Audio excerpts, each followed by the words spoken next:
Aujourd'hui à Athènes pour une réunion de travail avec nos alliés européens. Je suis, vous le voyez, juste devant le Parthénon, ce haut lieu de la civilisation européenne qui nous rappelle que bien avant l'Union européenne, eh bien l'Europe, c'est ses racines grecques, romaines, chrétiennes, mais c'est la raison grecque, la philosophie grecque qui a en réalité inventé la démocratie.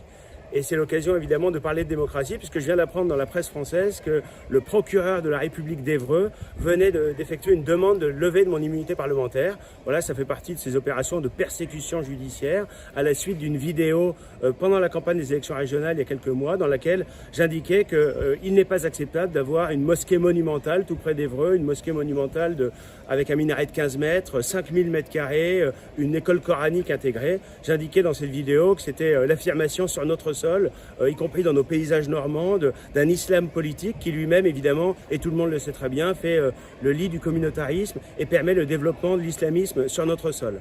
On voit que derrière ces persécutions politiques et judiciaires, il y a une volonté très claire des élus socialistes qui ont initié cette plainte, mais ensuite d'un certain nombre de magistrats, eh bien, de nous faire taire.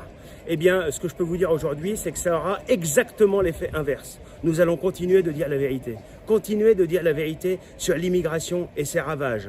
Continuer de dire la vérité sur le communautarisme qui aujourd'hui gangrène des quartiers et même des villes entières de France. Continuer à dire la vérité sur la nature profonde de l'islam politique. Ils ne nous feront pas taire et je le réaffirme et je le clame ici à Athènes au lieu de la démocratie européenne.